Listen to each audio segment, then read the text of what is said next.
Handa na ba ang inyong mga puso para sa isang kwentong yayanig sa inyong paniniwala tungkol sa dangal at pagkatao?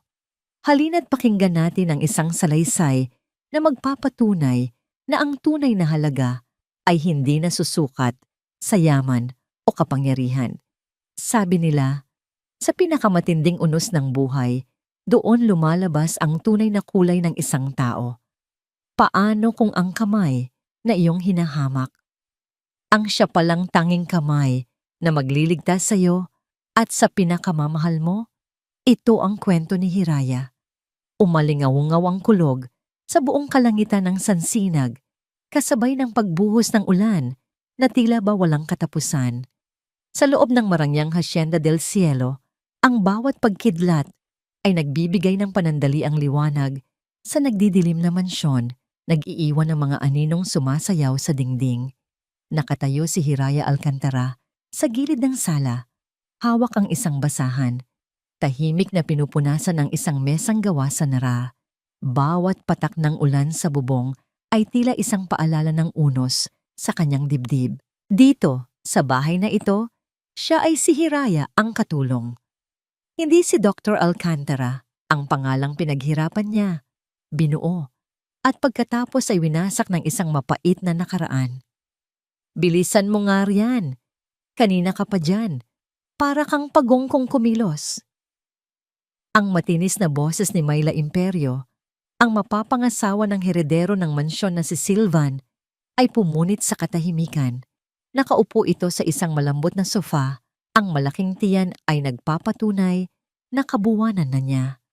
Ang kanyang magandang muka ay nakakunot sa pagkainis. Yumuko lamang si Hiraya. Pasensya na po, ma'am. Pasensya? Iyan na lang ba lagi ang sasabihin mo? Tumayo si Myla. Dahan-dahang lumapit kay Hiraya, ang mga matay puno ng pangmamaliit. Alam mo, naaawa ako sa'yo. Isang hamak na katulong at sa mga kamay mong iyan. Tiningnan ni Myla ang mga kamay ni Hiraya na may pagkasuklam, na naglilinis ng dumi sa buong pamamahay na ito. Hindi ko ma-imagine kung anong klaseng buhay mayroon ka. Napakuyom ang mga palad ni Hiraya sa ilalim ng basahan. Ang mga kamay na ito, na minsang sumalba ng buhay, na minsang naging instrumento ng pag-asa, ngayon ay hinahamak. Ngumisi si Myla. Tila nabasa ang sakit sa mga mata ni Hiraya. Itinuro niya ang kanyang tiyan. Dugo ng Del Cielo ang dadaloy sa anak ko. Isang heredero. At hinding-hindi siya pwedeng iluwal ng maruming kamay ng isang katulong. Kasabay ng kanyang huling salita, isang malakas na kidlat ang gumuhit sa langit na sinundan ng biglaang pagkawala ng lahat ng ilaw sa mansyon. Kadiliman. Isang nakabibinging sigaw ang pumuno sa dilim. Sigaw ni Myla. Ano ang nangyayari? Nasaan ang ilaw? Nagkagulo ang mga kasambahay. Ang emergency lights ay sumindi makalipas ang ilang sandali. Nagbibigay ng malamlam na liwanag sa buong sala. Ngunit ang gulat ay napalitan ng mas matinding takot nang isa sa mga gwardiya ang pumasok, basang-basa at hingal na hingal. Senyorita Myla, Sir, putol po ang kuryente sa buong bayan. At natumba po ang malaking puno ng akasya sa daan. Hindi po tayo makakalabas. At sa gitna ng kaguluhan, isang panibagong tunog ang narinig. Isang mahinang pag-agos ng likido sa sahig. Napatingin ang lahat kay Myla. Nanlalaki ang kanyang mga mata, hindi sa galit, kundi sa purong takot. Ang kanyang bestida ay basa na. Pumutok na ang kanyang panubigan. Aray. Napahawak siya sa kanyang tiyan, ang muka'y namilipit sa sakit. Mamanganganak na ako. Walang ospital, walang doktor, walang paraan para makalabas. Ang tanging naroon ay ang rumaragas ang ulan sa labas at ang papalapit na pagdating ng isang sanggol sa loob. Sinubukan ni Silvan na manatiling kalmado, ngunit ang gulat ay bakas sa kanyang mukha. Tumawag kayo ng ambulansya, kahit ano. Walang signal, sir, sagot ng isa pang katulong. Ang mga paghilab ni Myla ay naging mas madalas, mas malakas.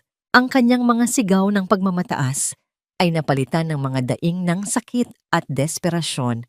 Sa bawat paghilab, ang kanyang kayabangan ay unti-unting natutunaw. Iniiwan lamang ang isang babaeng takot na takot. At sa gitna ng lahat, nanatiling nakatayo si Hiraya. Ang kanyang isip ay bumalik sa emergency room. Ang amoy ng antiseptic, ang tensyon, ang buhay at kamatayan, ang panunumpa na kanyang binitawan.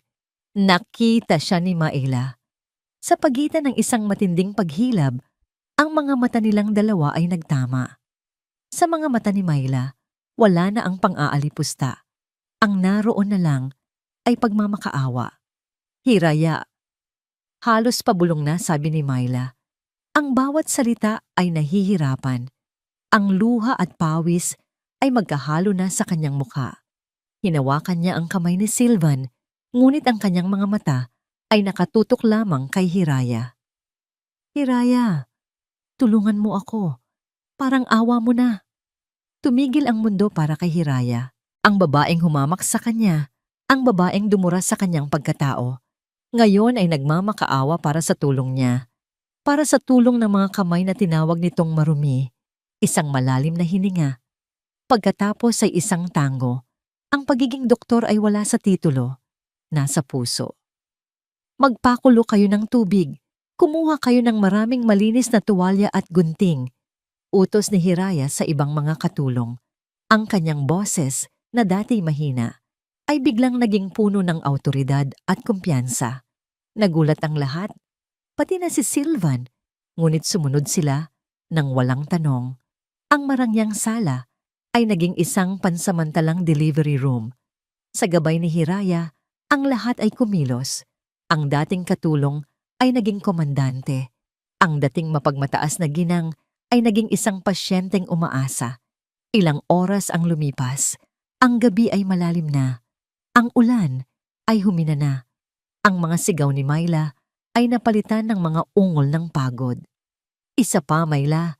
Malapit na, sabi ni Hiraya. Ang kanyang boses ay kalmado at matatag. Sa isang huling, malakas na pag-iri, isang milagro ang nangyari sa gitna ng unos. Ang malakas na iyak ng isang sanggol ay pumuno sa katahimikan ng Hacienda del Cielo. Tagumpay. Gumaan ang pakiramdam ng lahat. Si Sylvan ay napaluha sa tuwa, hinalikan ng noo ni Maela na halos wala ng malay sa pagod. Maingat na binalot ni Hiraya sa isang malinis na kumot ang sanggol na lalaki, ang heredero ng mga del Cielo. Ngunit habang dahan-dahan niyang nililinis ang sanggol, may isang bagay na pumukaw sa kanyang pansin. Isang maliit, halos hindi kapansin-pansing marka sa likod ng tainga ng bata. Isang marka na hugis kalahating buwan. Napatigil si Hiraya. Ang kanyang mga kamay ay nagyelo. Tinitigan niya ang marka. At ang kanyang isip ay mabilis na naglakbay pabalik sa mga medical records, sa mga librong kanyang pinag-aralan. Alam niya ang tungkol sa genetics. Alam niya ang mga namamanang katangian. At alam niya, sa isang iglap, na may katiyakang sumaksak sa kanyang puso. Ang markang yon ay hindi kailanman naging parte ng pamilya del Cielo. Binitbit niya ang umiiyak na sanggol. Ang mga mata niya ay nakapako sa maliit na marka. Sa buong silid, ang naririnig na lamang ay ang mahinang patak ng ulan sa labas at ang iyak ng isang batang isinilang na dala-dala ang isang malaking sikreto. Lumipas ang ilang araw.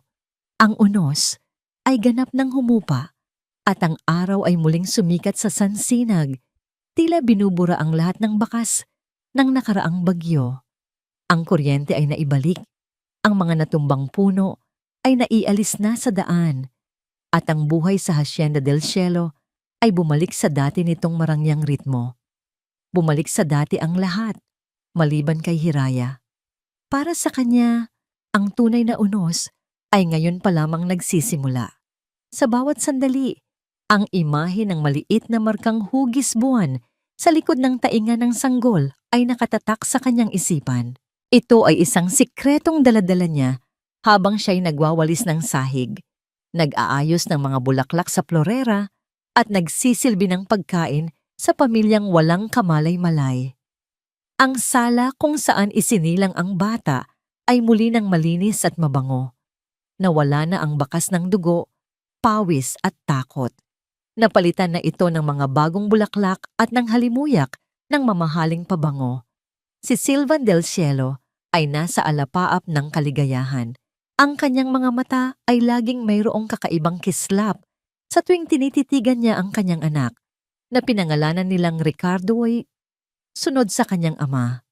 "Tingnan mo siya, Mayla," malambing na sabi ni Silvan isang umaga habang karga-karga ang sanggol. "Kamukhang kamukha ko. Ang ilong, ang mga mata, isang tunay na del cielo."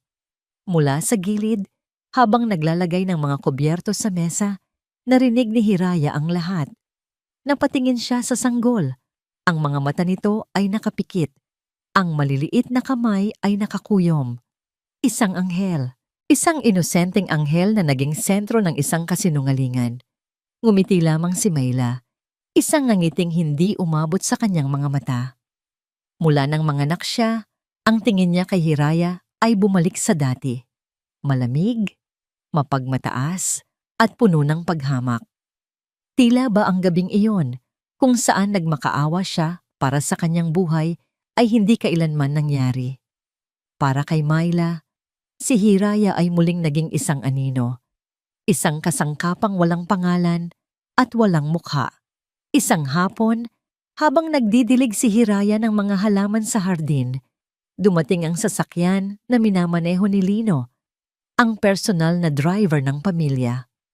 Bumaba si Silvan mula sa passenger seat. May dalang malaking paper bag mula sa isang kilalang baby store sa syudad. "Lino, pakipasok na lang nitong mga iba pang pinamili sa loob." Utos ni Silvan bago pumasok sa mansyon, sabik na ibigay ang mga regalo sa kanyang mag-ina. Naiwan si Lino sa labas, nagbababa ng mga gamit. Sakto namang lumabas si Mayla sa balkonahe, tila may hinahanap. Nang makita niya si Lino, ang kanyang mukha ay biglang nagbago. Ang ngiti na para kay Silvan ay nawala. Napalitan ng isang ekspresyon ng pag-aalala at pagkainis. Tumigil si Hiraya sa pagdidilig, nagkubli sa likod ng isang malagong halaman. Mula doon, kitang-kita niya ang lahat. Hindi sila nagsalita. Ngunit ang kanilang mga mata ang nag-usap. Nakita ni Hiraya ang panunumbat sa mga mata ni Mayla at ang takot at pagmamakaawa naman sa mga mata ni Lino.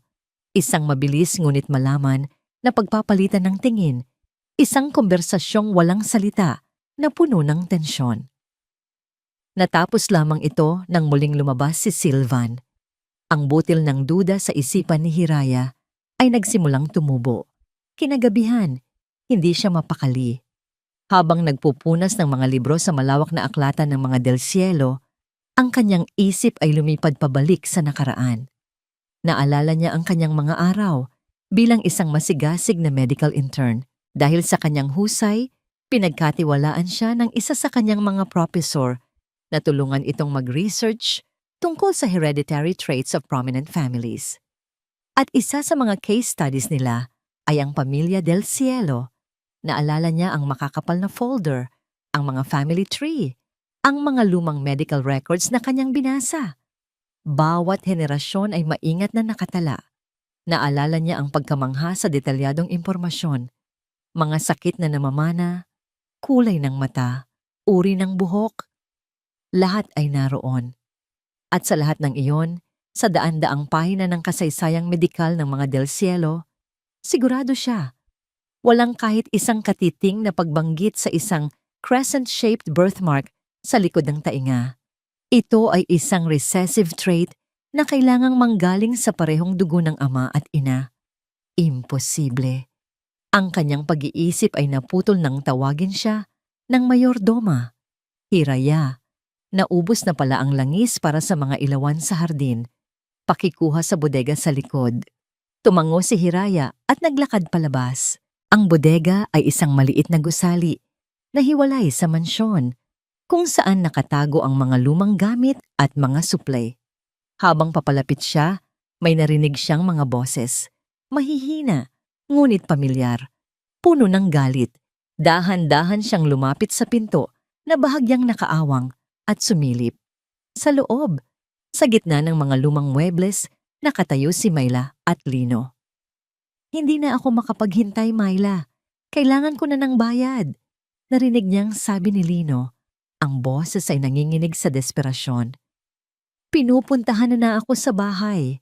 Sinasabi ko sa'yo, kapag hindi mo ibinigay sa akin ang pera, manahimik ka."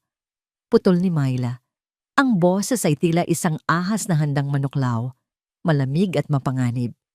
"Gusto mo bang ilagay tayong lahat sa panganib? Ha? Konting tiis na lang. Kapag kasal na kami ni Sylvan, makukuha mo ang lahat ng gusto mo.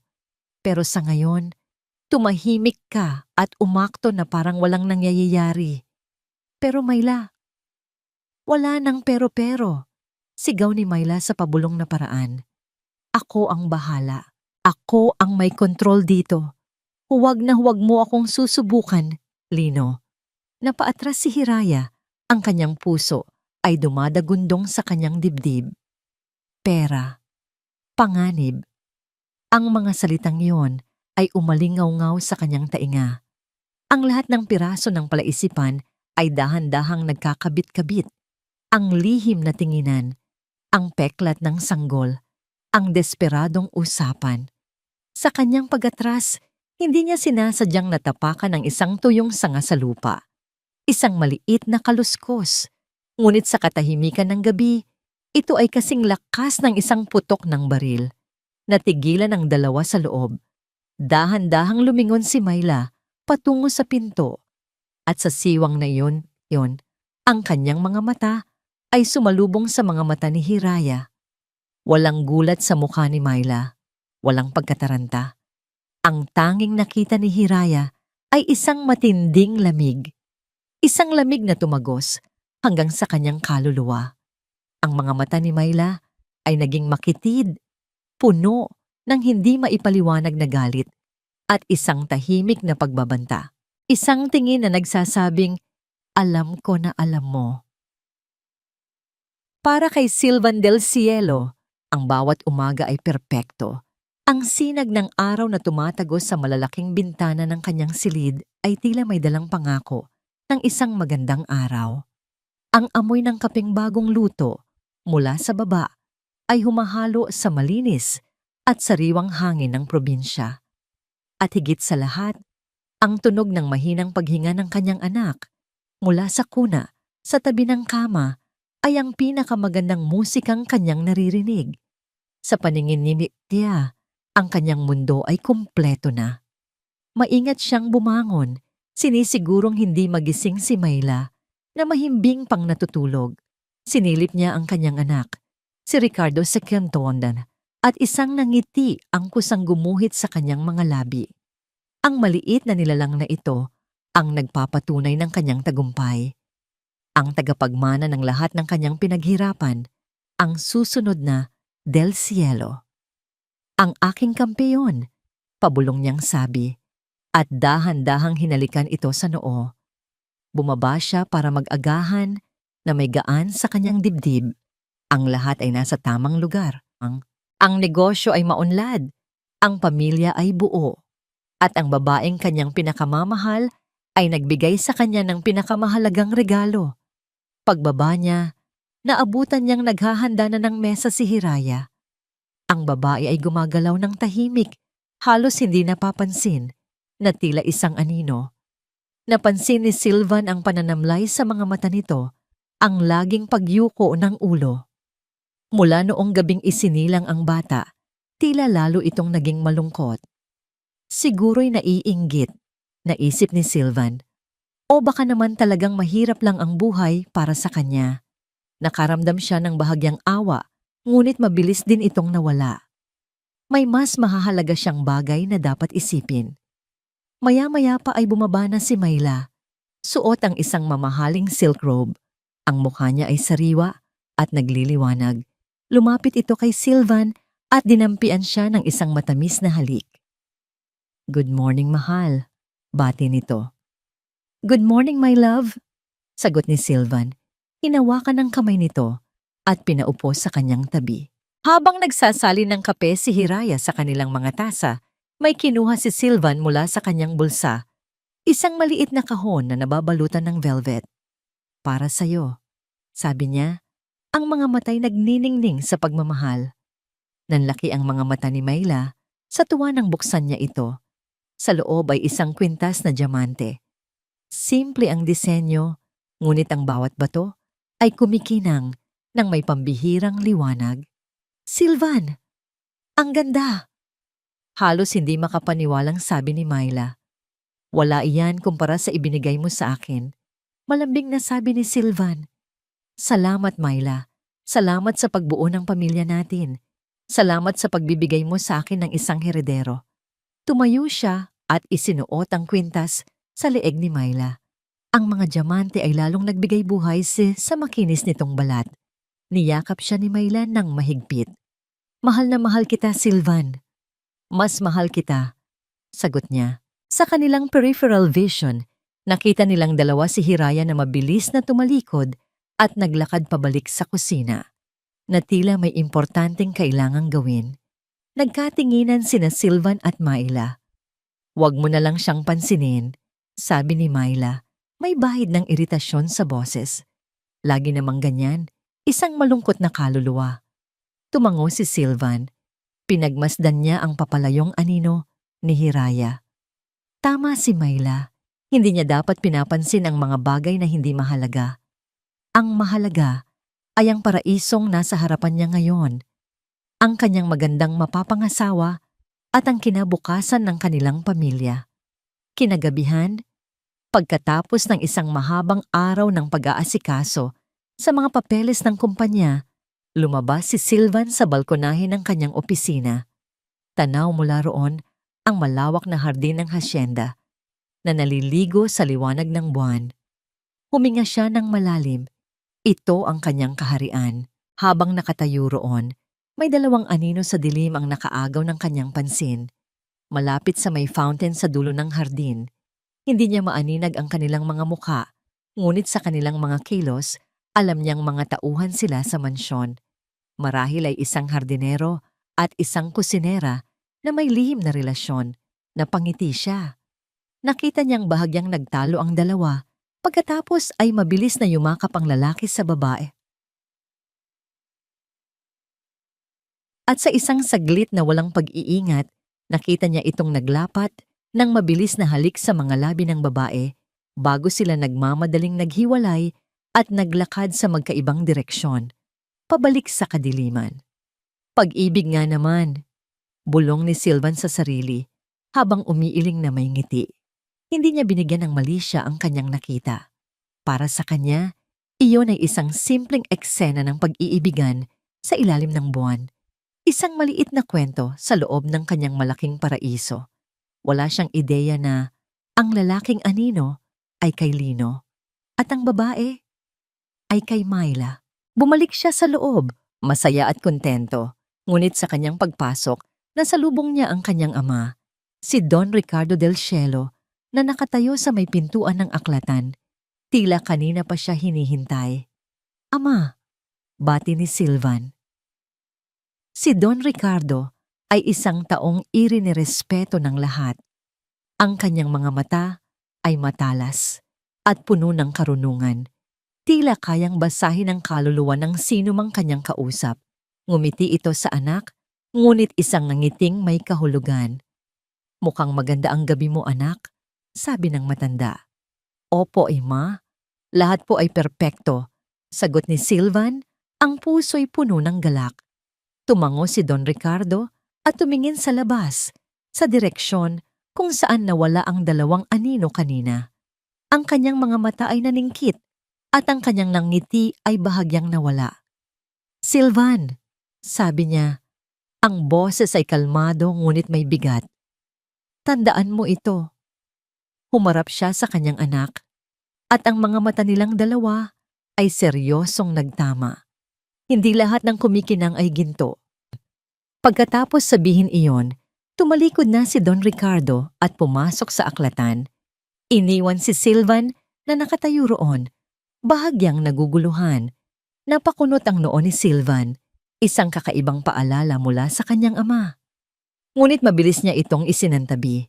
Marahil ay isa lamang ito sa mga palaisipan ng matanda. Bumalik siya sa kanyang silid kung saan natagpuan niya si Myla na mahimbing nang natutulog, yakap-yakap ang unan. Sa tabi nito ay ang kuna ng kanilang anak.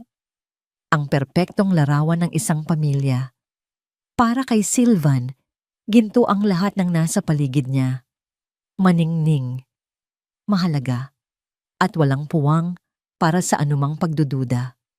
Hindi niya alam na ang paraisong kanyang kinatatayuan ay gawa sa babasaging salamin at ang mga bitak ay nagsisimula ng lumitaw. Ang tingin na ipinukol ni Myla kay Hiraya sa bodega ay naging isang pader na yelo sa pagitan nilang dalawa.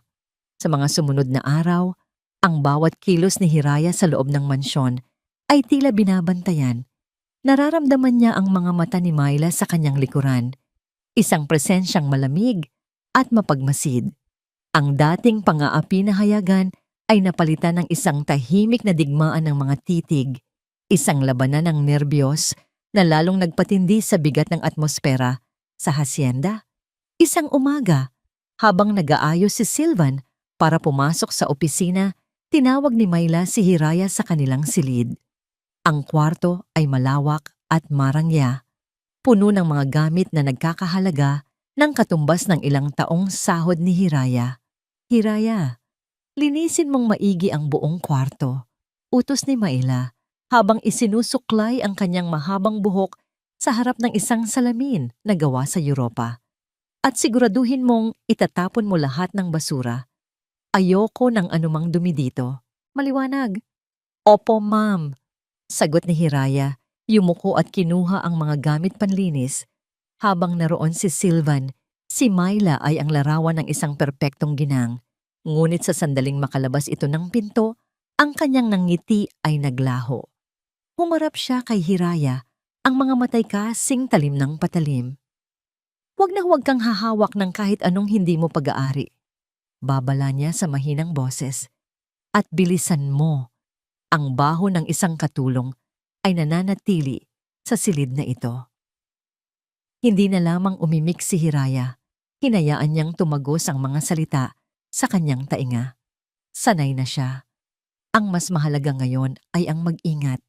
Alam niyang isang maling galaw lang niya, isang maling salita, ay maaaring maging katapusan niya. Sinimulan niyang linisin ang silid. Pinunasan niya ang alikabok sa mga mamahaling muebles, inayos ang kama, at winalisan ang sahig.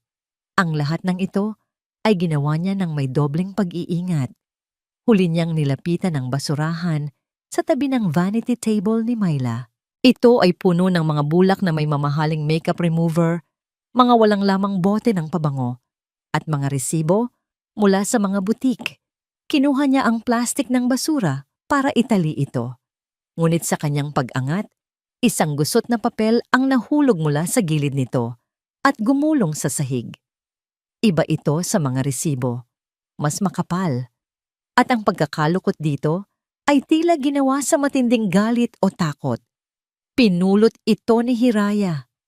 Ang unang pumasok sa isip niya ay itapon na lamang ito pabalik sa basurahan. Huwag kang makialam, sabi ng isang bahagi ng kanyang isip.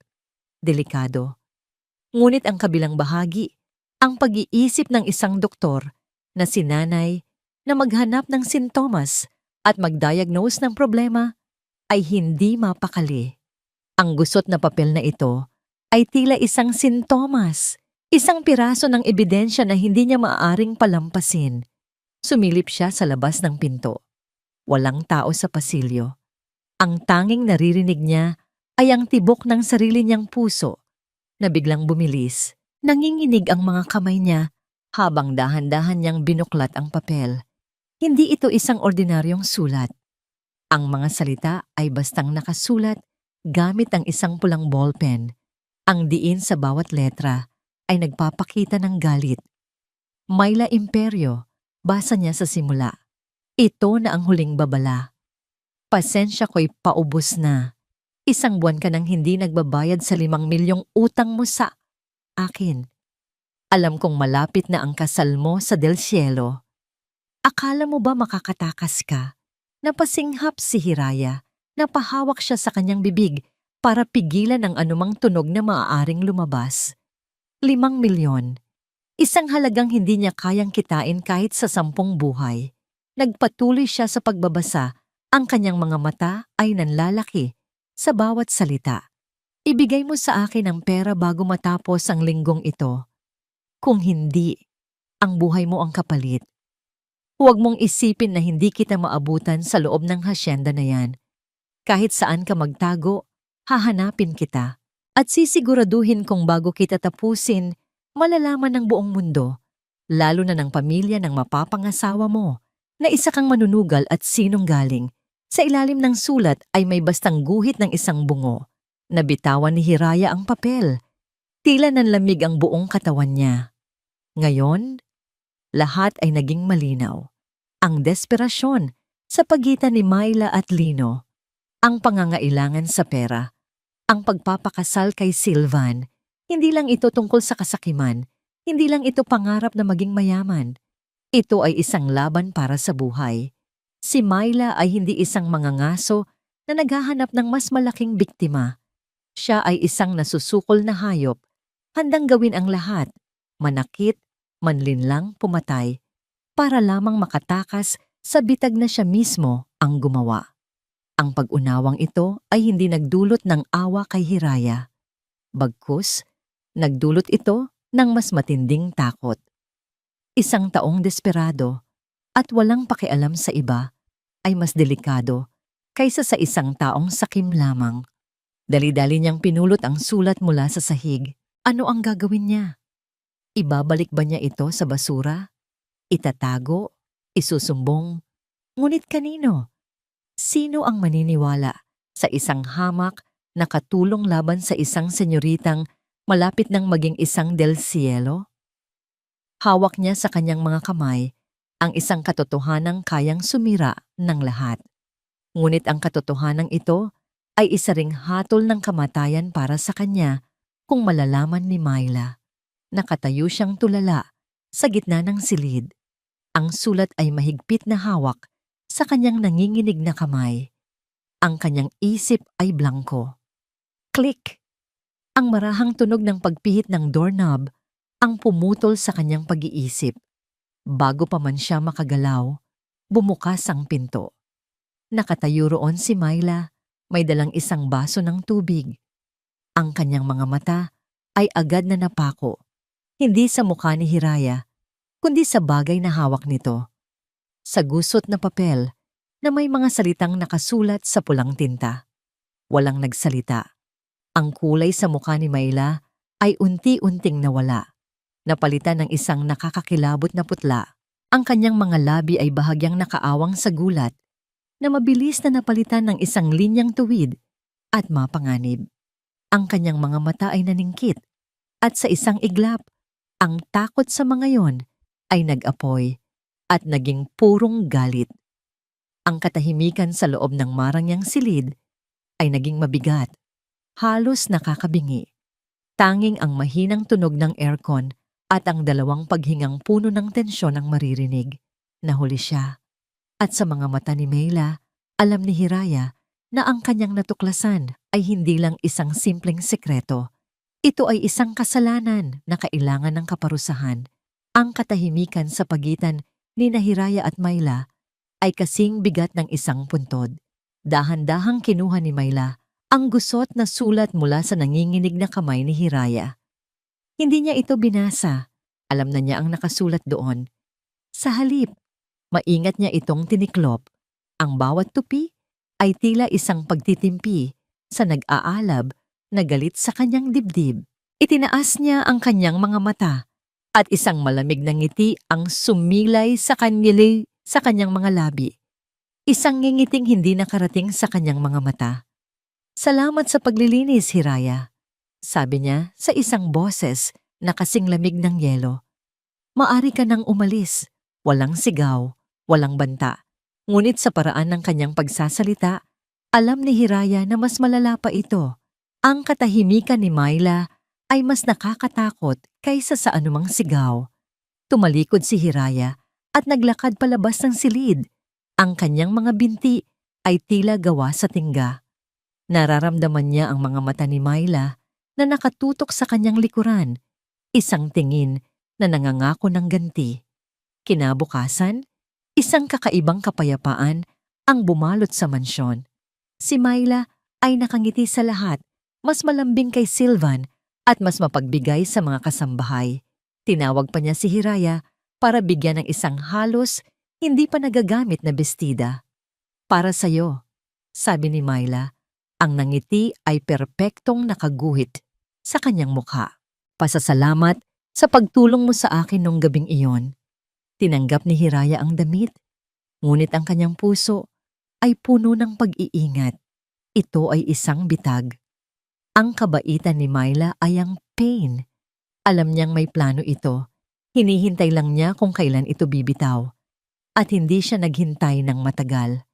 Kinahapunan, habang ang buong pamilya ay nagkakape sa sala, si Don Ricardo, Sylvan at si Myla na karga-karga ang sanggol. Isang malakas na sigaw ang pumunit sa katahimikan. Nawawala. Lahat ay napatingin kay Myla. Ang kanyang mukha ay nababalutan ng gulat at pagkatakot. Ang kanyang mga kamay ay nanginginig habang sinasalat niya ang kanyang leeg. Nawawala. Ang kwintas. Ang bigay ni Sylvan. Nawawala.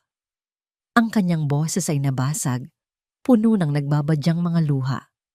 Agad na tumayo si Sylvan at lumapit sa kanya. Ano? Paano? Sigurado ka ba, mahal? Oo. Humagulgol si Myla. Ang mga luha ay malayang dumadaloy sa kanyang mga pisngi. Ang kanyang pag-arte ay perpekto. Dito ko lang hinubad kanina sa mesa bago ako magpunta sa banyo. Pagbalik ko, wala na. Iyon ang pinakamahalagang regalo na natanggap ko mula sa'yo. Ang akusasyon, kahit hindi binigkas, ay malinaw na nakaturo sa iisang direksyon. Sa buong oras na yon, maliban sa pamilya, iisang tao lamang ang pumasok at lumabas ng sala para magligpit ng mga tasa. Si Hiraya. Nakatayo sa gilid, naramdaman ni Hiraya na nanlamig ang kanyang buong katawan. Ito na. Ang ganti. Napatingin si Sylvan sa kanya. Ang kanyang mga mata ay puno ng pagkalito, hindi pa makapaniwala. Ngunit ang pagtangis ni Myla ay mas malakas. Sylvan, baka naman kung saan ko lang nailagay. Sabi ni Myla na tila sinusubukang maging makatwiran na lalo lang nagbigay diin sa kanyang pagkukunwari. Ayokong magbintang. Hindi. Kailangan nating mahanap iyan. Sabi ni Sylvan, ang kanyang boses ay naging matigas. Tumingin siya sa mga kasambahay na nagsimula ng mag-usisa. Walang lalabas ng mansyon. Hahalughugin ang lahat. Ang tensyon ay halos masasalat. Isa-isang tinanong ang mga katulong. Lahat ay umiling. Ang huling pag-asa ni Hiraya ay si Don Ricardo. Tumingin siya sa matanda, naghahanap ng kahit anong senyales ng pag-unawa. Ngunit ang matanda ay tahimik lamang na nakaupo. Ang mukha ay hindi mabasa. Tila isang manunood sa isang dula. Baka dapat nating tingnan ang mga kwarto ng lahat? Mungkahi ni Myla, ang boses ay nanginginig pa rin. Para lang makasiguro. Iyon ang hudyat. Isang mungkahi na tunog inosente, ngunit puno ng kamandag. Pinangunahan ni Sylvan ang paghahalughog, kasama ang hepe ng mga gwardya. Sinimulan nila sa kwarto ng mga kasambahay sa ibabang palapag. Ang kwarto ni Hiraya ay ang pinakahuli. Ito ay isang maliit at simpleng silid, isang lumang kama, isang maliit na aparador, at ilang libro. Iyon lang ang buong mundo niya. Pumasok si Sylvan, ang kanyang mukha ay seryoso. Ayaw niyang paniwalaan, ngunit ang ebidensya ay unti-unting nabubuo laban sa babaeng minsan ay hinangaan niya. Pasensya na, Hiraya, sabi niya, hindi makatingin ng diretso sa kanya. Sinimulang halughugin ng gwardya ang aparador. Walang nakita. Ang mga damit ay maingat na nakatupi. Tiningnan ang ilalim ng kama. Alikabok lamang. Sandaling nabuhayan ng pag-asa si Hiraya. Walang katotohanan ng bintang. Walang silang makikita. Ngunit pagkatapos, lumapit si Myla sa may pintuan. Ang mga matay namumugto pa rin. Ang unan, sabi niya sa mahinang boses, tiningnan niyo na ba? Lumapit ang gwardya sa kama. Dahan-dahan niyang itinaas ang manipis na unan ni Hiraya. At doon, sa ilalim nito, kumikinang sa malamlam na ilaw ng silid, ang kwintas na diamante. Isang kolektibong singhap ang narinig mula sa mga nasa labas ng pinto. Napatulala si Hiraya. Ang kanyang dila ay tila na paralisa. Paano? Kailan? Ang kanyang isip ay naglakbay pabalik sa bestidang ibinigay ni Myla kanina. Marahil habang ibinibigay niya iyon. Isang perpektong bitag. Ngunit wala ng panahon para magpaliwanag. Ang ebidensya ay naroon. Maliwanag pa sa sikat ng araw. Isang mamahaling alahas na nakatago sa pag-aari ng isang hamak na katulong. Ay, hindi. Hindi sa akin yan. Halos pabulong na sabi ni Hiraya. Ang kanyang boses ay nawawala sa kawalan. Ngunit wala nang nakikinig. Ang pinakamasakit sa lahat ay ang tingin ni Sylvan. Ang pagkalito sa kanyang mga mata ay nawala. Napalitan ito ng isang bagay na mas masakit pa sa galit. Isang tingin ng matinding pagkadismaya. Isang tingin ng pagkasuklam. Hindi ko akalain, sabi ni Sylvan. Ang bawat salita ay tila isang sampal sa mukha ni Hiraya. Matapos ang lahat ng kabutihang ipinakita namin sa'yo, ganito ka pala, isang magnanakaw. Hindi totoo yan. Sir, maniwala kayo. Pagmamakaawa ni Hiraya, ang mga luha ay nagsimula ng mamuo sa kanyang mga mata. Ngunit umiling lang si Sylvan, puno ng panghihinayang at galit. Umalis ka na, sabi niya. Ang boses ay malamig at pinal. Ayoko nang makita pa ang pagmumukha mo sa pamamahay na ito. Walang paglilitis, walang pagkakataong magpaliwanag. Ang hatol ay naibigay na. Dinala siya ng 2 gwardya palabas ng mansyon. Bawat hakbang palayo ay tila isang karayom na tumutusok sa kanyang puso. Nadaanan niya si Myla, na ngayon ay nasa yakap na ni Sylvan, umiiyak sa kanyang balikat. Sa ibabaw ng balikat ni Sylvan, nakita ni Hiraya ang mga mata ni Myla. At sa isang saglit, nakita niya ito.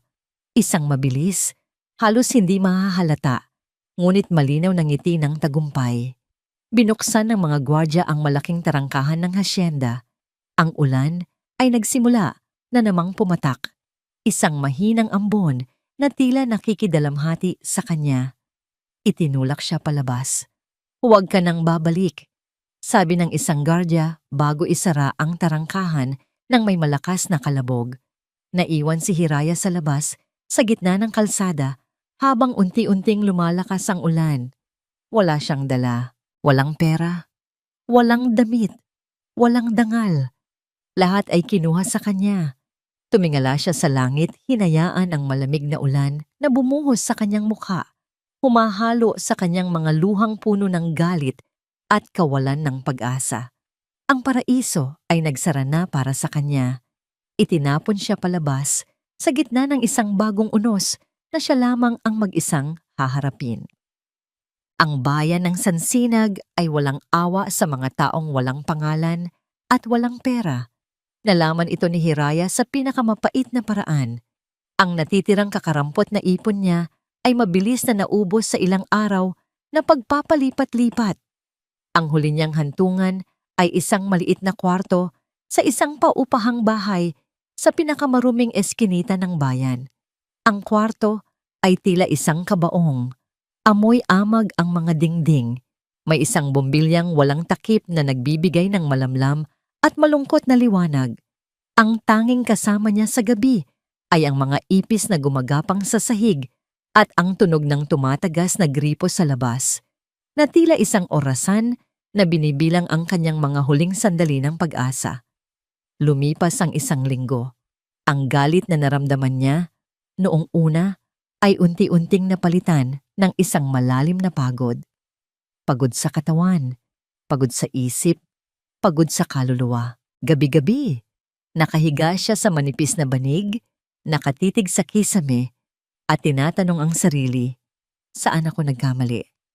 Nagsumikap siyang maging mabuting anak. Nag-aral siyang mabuti para maging doktor. Nagtrabaho siya ng marangal. Ngunit tila ba ang tadhana ay laging may paraan para bawiin sa kanya ang lahat.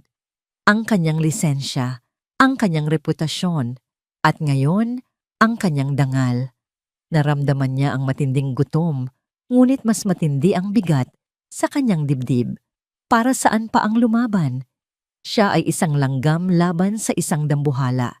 Si Mayla ay nanalo na. Ang pamilya Del Cielo ay nagsara na ng kanilang pinto. Ang mundo ay tinalikuran na siya.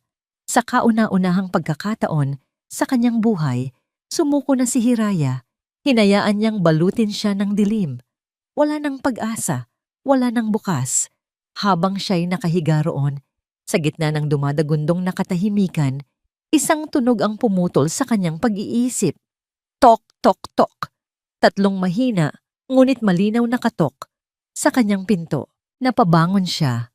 Sino ang kakatok sa kanyang pinto sa ganitong oras ng gabi? Walang nakakakilala sa kanya dito.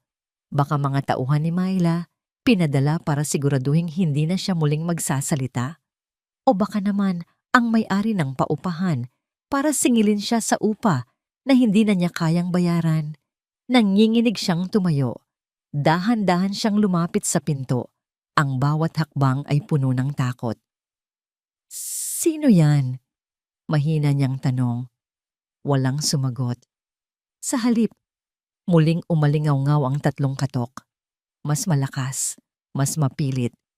Humugot siya ng malalim na hininga at dahan-dahan niyang ipinihit ang sira-sirang doorknob. Ibinukas niya ang pinto ng bahagya lamang, sapat para sumilip. Sa labas, nakatayo ang isang lalaking hindi niya kilala. Nakapormal itong manamit. Isang plansadong polo, itim na slacks, at makintab na sapatos. Ang kanyang itsura ay hindi nababagay sa maruming eskinita. Ang kanyang mukha ay seryoso at walang emosyon. Ikaw ba si Hiraya Alcantara? Tanong ng lalaki. Ang boses ay propesyonal at malamig. Kinabahan si Hiraya. Tumango lamang siya. Inilahad ng lalaki ang isang maliit at manipis na brown envelope. Hindi ito nagsalita. Tinitigan lang siya, naghihintay na kunin niya ito. Nag-aalangan man, kinuha ni Hiraya ang sobre. Sa sandaling mahawakan niya ito, tumalikod na ang lalaki at naglakad palayo ng walang anumang paalam. Ang mga yapak nito ay mabilis na nilamo ng dilim ng eskinita. Isinara ni Hiraya ang pinto at ikinabit ang munting trangka. Nanginginig ang kanyang mga kamay habang tinititigan ng sobre. Wala itong pangalan. Wala itong address. Ano ito? Isang banta? Isang patibong? Lumapit siya sa ilalim ng bumbilya at maingat na binuksan ang sobre. Sa loob, may 2 bagay lamang. Isang susi, luma ngunit mukhang matibay, at isang piraso ng papel na nakatupi ng maayos. Binuklat niya ang papel. Ang nakasulat dito ay hindi galing sa makina, kundi sulat kamay. Isang eleganteng sulat, gamit ang itim na tinta. Iisang pangungusap lamang ang nakasulat sa gitna ng papel. Ang katotohanan ay parang araw. Hindi mo matatakpan magpakailanman. Sa ilalim ng pangungusap na yon, may 2 pang salita. Ipaglaban mo. At sa pinakailalim, may 3 inisyal, DRC, na patitig si Hiraya sa mga letra. D or C, paulit-ulit na umikot ang mga ito sa kanyang isipan. Sino? At pagkatapos, tila isang kidlat na gumuhit sa kanyang isipan. Don. Ricardo Cielo. Imposible. Bakit siya tutulungan ng ama ni Silvan? Ang taong tahimik lamang na nanood habang siya'y ipinapahiya at ipinapatapon. Ang ulo ng pamilyang kanyang pinagsilbihan at siyang dahilan ng kanyang kasawian. Napansin niyang may iba pang nakasulat sa likod ng papel. Binaliktad niya ito. Isang address. Isang address sa sentro ng Sansinag. Hindi isang marangyang lugar, ngunit isang dissenting commercial building. At sa ilalim ng address, may isa pang pangungusap na halos nagpatigil sa kanyang paghinga. Ang upa ay bayad na para sa 1 taon. Nabitawan niya ang papel at ang susi. Napaupo siya sa sahig. Ang kanyang pagkalito ay mas matindi pa sa kanyang takot kanina. Ano ang ibig sasabihin nito? Isang bitag ba ito? O isang kamay na inaabot sa kanya?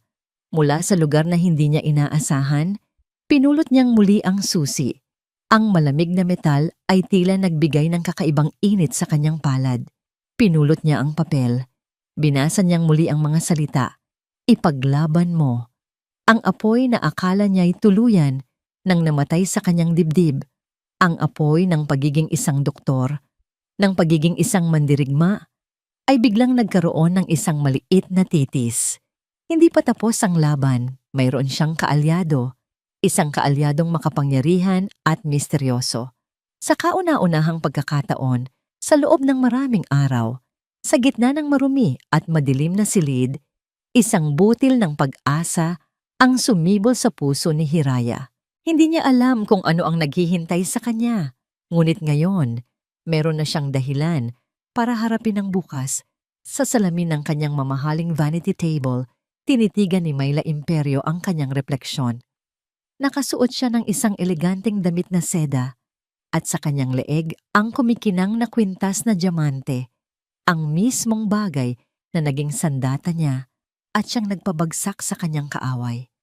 Isang ngiti ng tagumpay ang dahan-dahang gumuhit sa kanyang mga labi. Nasa kanya na ang lahat. Ang pangalan ng mga Del Cielo, ang walang hanggang pagmamahal ni Sylvan, ang seguridad ng isang yaman na hindi mauubos, at ang isang anak na magiging susi sa kanyang imperyo.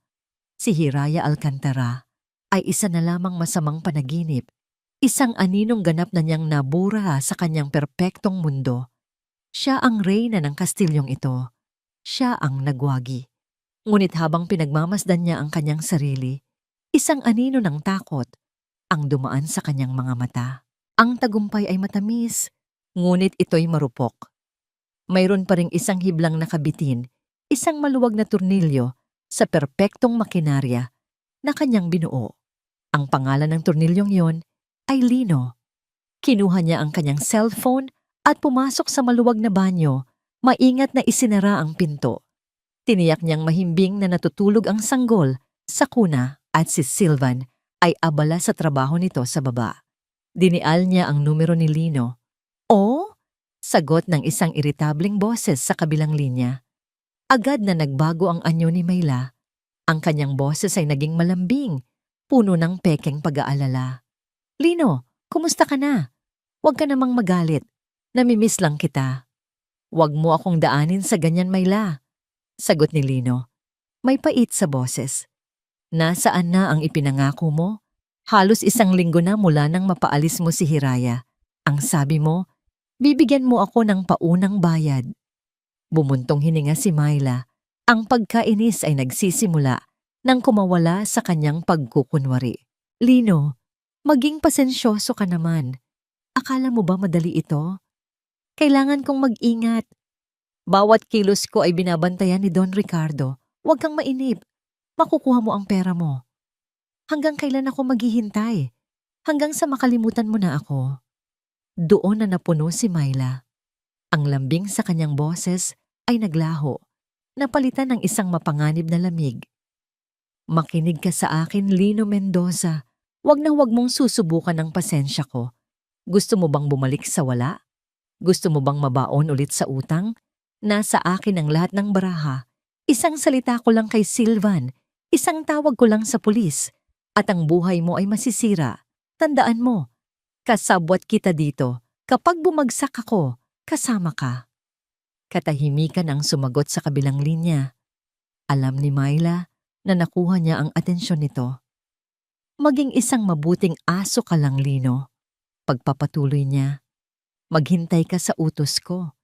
At kapag tama na ang panahon, ihahagis ko sa iyo ang buto mo. Maliwanag? Isang mahinang oo ang kanyang narinig. Bago niya pinatay ang tawag, ibinaba niya ang telepono at humarap muli sa salamin. Ngunit ngayon, hindi na ang reyna ng Hacienda del Cielo ang nakikita niya. Ang nakikita niya ay ang babae mula sa nakaraan. Flashback. Isang taon na ang nakalipas. Nasa isang pribadong bar si Mayla sa VIP section. Ang lalaking kasama niya ay hindi si Silvan. Ito ay isang makapangyarihang politiko, may asawa at doble ng kanyang edad.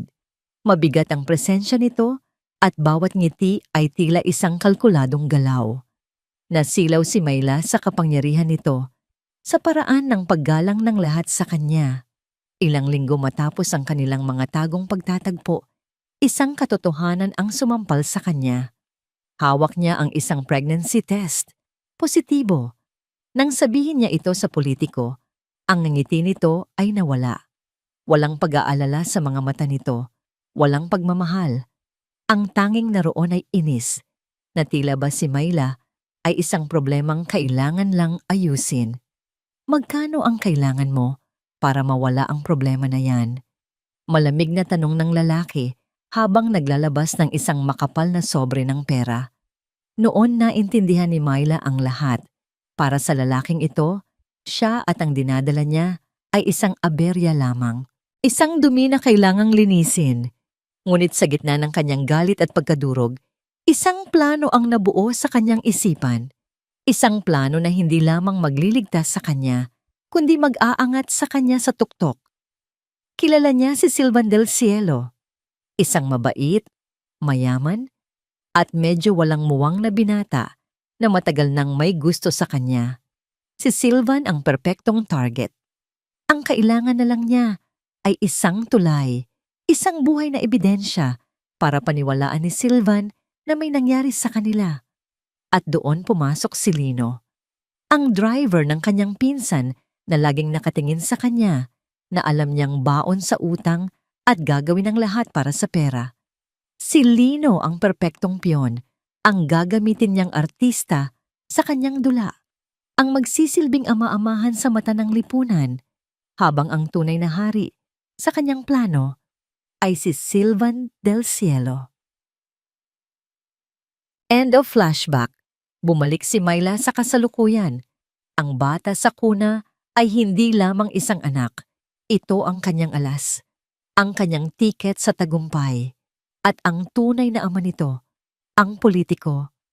Isa pa siyang alas, isang alas na gagamitin niya para sa mas malaking pera kapag kailangan.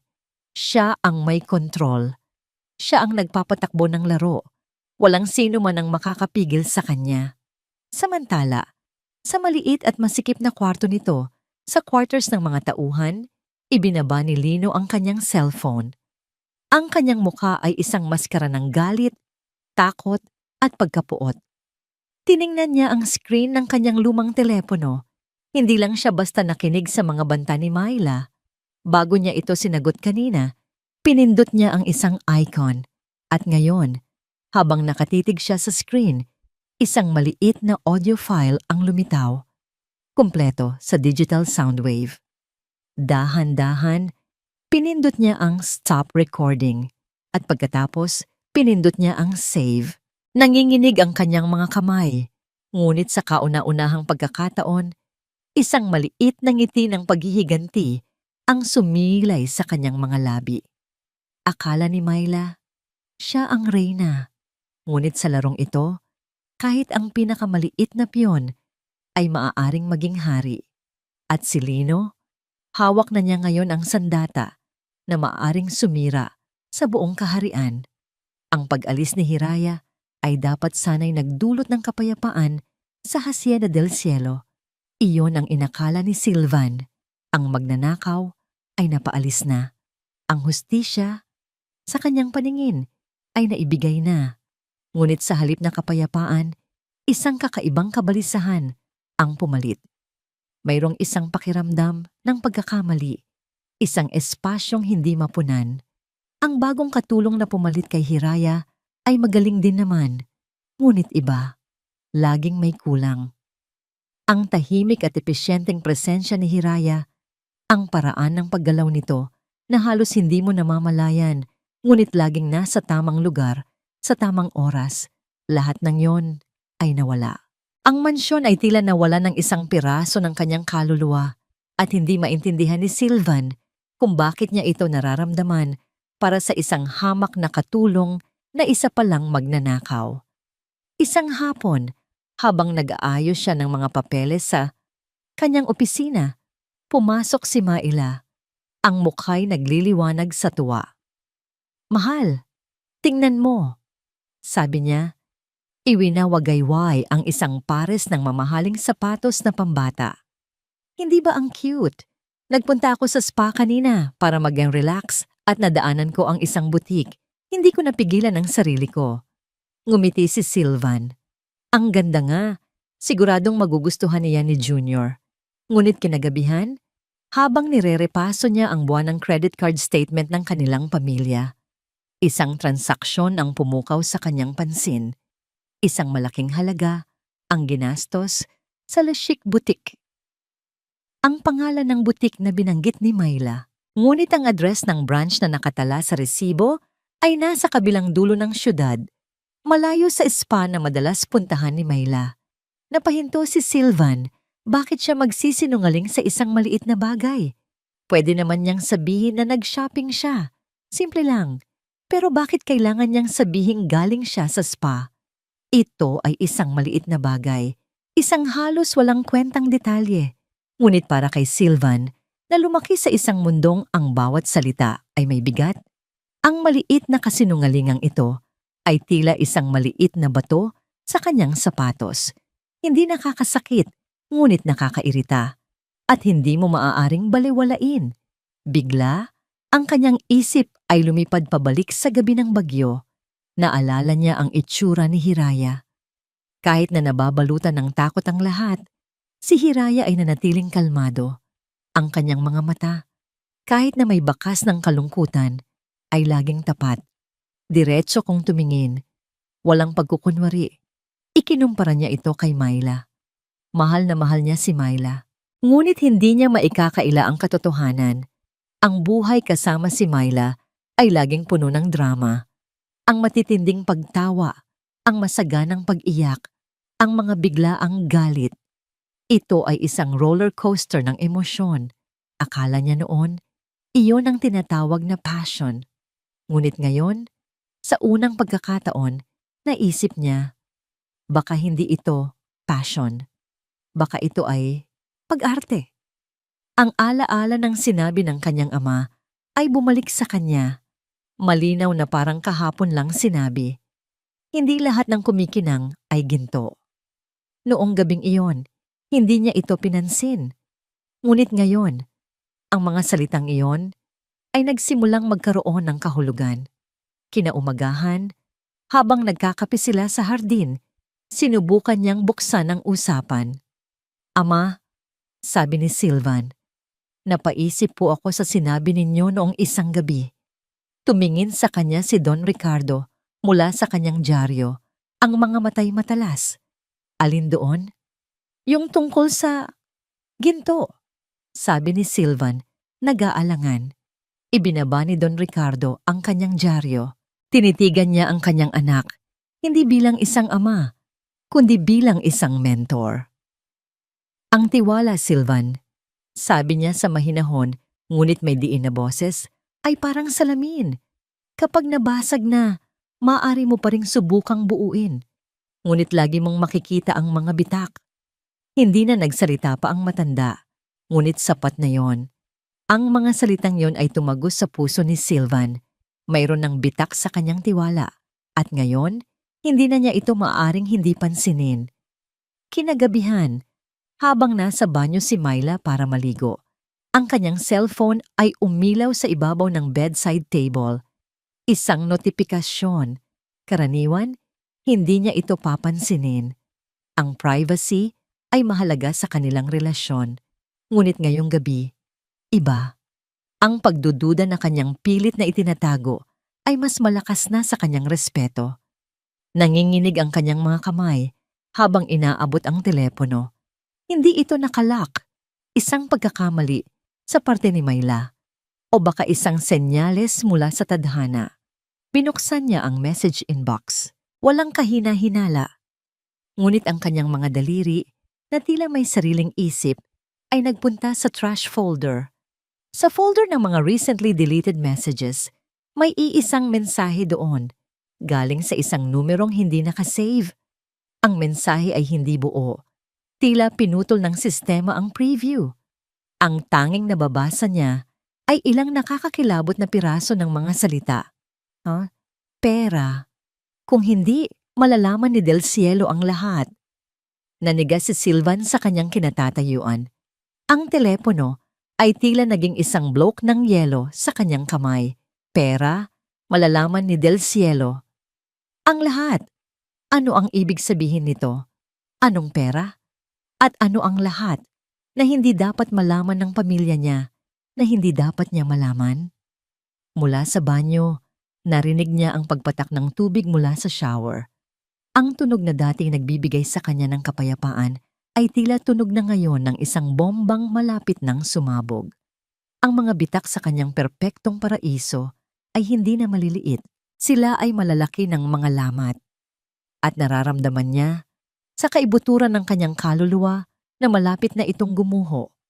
Ang susi at ang address na ibinigay ni Don Ricardo ay naging santuwaryo ni Hiraya.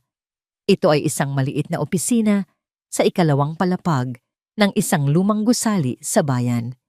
Isang silid na may isang mesa, isang silya at isang bintanang tanaw ang abalang kalye sa ibaba. Simple lamang, ngunit para kay Hiraya, ito ang kanyang kuta. Dito, siya ay ligtas. Dito, siya ay nakakapag-isip. Sa tulong ng mga mensaherong palihim na ipinapadala ni Don Ricardo, ang mga piraso ng palaisipan ay unti-unting nabubuo. Isang sobre na walang pangalan ang iniiwan sa kanyang pinto tuwing madaling araw. Sa loob nito ay mga kopya ng bank statement ni Myla na nagpapakita ng malalaking withdrawals. Isang litratong kuha mula sa malayo kung saan si Myla ay kausap ang isang kilalang politiko sa isang tagong restaurant. At ang pinakamahalaga, ang kumpletong pangalan at address ng pinagkakautangan ni Myla. Isang kilalang loan shark na may maruming reputasyon, hawak na niya ang lahat. Ang motibo, ang mga kasinungalingan, ang katotohanan. Isang gabi, habang pinagsasama-sama niya ang lahat ng dokumento sa isang folder, naramdaman ni Hiraya ang isang halo ng takot at determinasyon. Ito na ang sandata niya. Ito ang magpapalaya sa kanya. Ito ang magbibigay ng hustisya. Ang kailangan na lang niyang gawin ay iabot ito kay Sylvan. Malapit na, bulong niya sa sarili. Kaunting-kaunti na lang. Ngunit tila ba ang tadhana ay may sariling, mas malupit na plano. Biglang tumunog ang kanyang cellphone. Isang numerong hindi rehistrado. Nag-aalangan man, sinagot niya ito. Hello? Hiraya? Ang boses sa kabilang linya ay malamig at pamilyar. Si Myla. Anong kailangan mo? Sagot ni Hiraya, ang kanyang boses ay matatag. Wala na ang dating takot. Narinig niya ang isang mapaklang tawa. Alam kong may binabalak ka. Huwag kang magkakamali, Hiraya. Kilala kita. At kilala ko rin ang matandang Del Cielo. Akala niyo matatalo niyo ako? Tapos na ang laro mo, Maila. Alam ko na ang lahat. Hindi, madiing sabi ni Myla. Ngayon pa lang ako magsisimula. Makinig ka. Kung hindi ka titigil, sisiguraduhin kong hindi lang ang lisensya mo ang mawawala sa'yo. Baka pati ang buhay mo. Hindi mo ako matatakot. Sagot ni Hiraya. Ganoon ba? Hamon ni Myla. Sige, para patunayan kong seryoso ako, magkita tayo. Ngayon din. Sa plaza, sa tapat ng simbahan, mag-usap tayo. Kung hindi ka darating, pupuntahan kita dyan. At sisiguraduhin kong bukas, ang pangalan mo ang nasa front page ng dyaryo bilang isang stalker na nanggugulo sa pamilya namin. Click! Ibinaba na ni Myla ang tawag. Natigilan si Hiraya. Isa itong bitag. Alam niya yon. Ngunit anong pagpipilian niya? Kung hindi siya pupunta, gagawa at gagawa ng eksena si Myla. Kung pupunta naman siya, tiningnan niya ang folder sa ibabaw ng mesa. Ito ang kanyang alas. Dala ang bigat ng desisyon, isinilid niya ang folder sa kanyang bag at umalis. Ang plaza ng Sansinag ay tahimik sa ilalim ng dilim ng gabi. Ang tanging liwanag ay nagmumula sa mga poste ng ilaw at sa mga kandila sa loob ng lumang simbahan. Nakita ni Hiraya si Myla na nakatayo malapit sa isang batong upuan. Ang mukha nito ay halos hindi maaninag sa dilim. "Dumating ka," sabi ni Myla, walang emosyon. "Ano ang gusto mo?" tanong ni Hiraya, na natiling may distansya sa pagitan nila. "Simple lang," sabi ni Myla. Dahan-dahang lumapit. "Ibigay mo sa akin ang lahat ng hawak mo. Ang mga papel, ang mga litrato. Ibigay mo sa akin at hahayaan kitang mabuhay ng payapa." Umiling si Hiraya. "Hindi." Malalaman ni Silvan ang katotohanan. Isang ngisi ang gumuhit sa labi ni Myla. Si Silvan, ang mahal kong si Silvan, maniniwala siya sa kahit anong sabihin ko. Para sa kanya, ako ang biktima. At ikaw, tinitigan niya si Hiraya mula ulo hanggang paa. Ikaw ang desperada at obsessed na katulong. Hindi habang panahon, matapang na sagot ni Hiraya. Doon nagbago ang anyo ni Myla. Ang kanyang mga mata ay nag-apoy sa galit. "Binigyan kita ng pagkakataon, Hiraya." Bigla, sa isang iglap, isang nakakakilabot na plano ang nabuo sa mga mata ni Myla. Tumingin siya sa magkabilang gilid ng plaza. Walang katao-tao. Ito na ang kanyang huling kasinungalingan. Ang kanyang obra maestra. Itinutok niya ang kanyang mga kuko sa sarili niyang braso at kinalmot ito ng may diin, sapat para mag-iwan ng mahahabang pulang marka. Pagkatapos ay sumigaw siya. Isang sigaw na puno ng gulat at sakit. "Ah!" Kasabay ng kanyang sigaw, sinadya niyang ipatilapon ang sarili sa magaspang na semento. "Tulong! Tulungan ninyo ako!" Sigaw niya. Ang boses ay puno ng pagkataranta. Tinulak niya ako. Ang baliw na to, gusto niya akong saktan. Napatulala si Hiraya. Hindi siya makagalaw sa sobrang gulat sa kanyang nasasaksihan. Bago pa man siya makapag-react, isang sasakyan ang mabilis na pumarada sa gilid ng plaza. Bumukas ang pinto. Si Silvan. Tumakbo ito palapit sa kanila. Ang muka ay puno ng pag-aalala. Nakita niya ang eksena. Si Myla, ang kanyang minamahal, nakahandusay sa sahig, umiiyak at may mga kalmot sa braso. At si Hiraya, nakatayo sa tabi nito, ang muka ay isang maskara ng pagkabigla. "Myla?" Sigaw ni Silvan at agad na lumuhod para tulungan ito. "Anong nangyari?" Humihikbing sabi ni Myla, itinuturo si Hiraya. "Sinundan niya ako. Inaatake niya ako. Sabi niya, papatayin niya daw ako. Silvan, natatakot ako." Lahat ng pagdududa na naramdaman ni Silvan sa mga nakaraang araw ay biglang naglaho. Napalitan ng isang nag-aapoy na galit. Tumingin siya kay Hiraya at ang tingin na iyon ay mas masakit pa sa anumang pisikal na sampal. Ang pagkadismaya, ang pagkasuklam, ang pinal na hatol. "Ikaw," sabi ni Silvan. Ang boses ay nanginginig sa galit. "Anong ginawa mo sa kanya?" "Wala," nauutal na sabi ni Hiraya. "Hindi totoo yan. Isang bitag." "Isang bitag," sigaw ni Silvan. "Nakikita ko ang ebidensya sa harapan ko. Isa kang sinungaling, isang magnanakaw, at ngayon, isa ka ring kriminal." "Silvan, pakinggan mo ako." "Hindi!" Putol niya. Maingat niyang itinayo si Myla. Inaalalayan ito. "Huwag ka nang lalapit sa pamilya ko. Kahit kailan." Binitbit niya si Myla papunta sa sasakyan. Iniwan si Hiraya na nakatayo roon, tila isang estatwang binuhusan ng malamig na tubig. Kinabukasan, habang nakaupo siyang tulala sa loob ng kanyang maliit na opisina, may kumatok sa pinto. Isang unipormadong pulis ang nag-abot sa kanya ng isang sobre. Nanginginig ang mga kamay niya habang binubuksan ito. Sa loob ay isang formal na dokumento. Sa pinakataas, nakasulat sa malalaking letra ang mga salitang tumapos sa lahat ng kanyang pag-asa. Restraining or order. Ipinagbabawal sa kanya ang paglapit sa sinumang miyembro ng Pamilya del Cielo sa layong 100 metro. Hawak niya ang papel, ang hatol sa kanyang pagkatalo. Lahat ng pinto ay nagsara.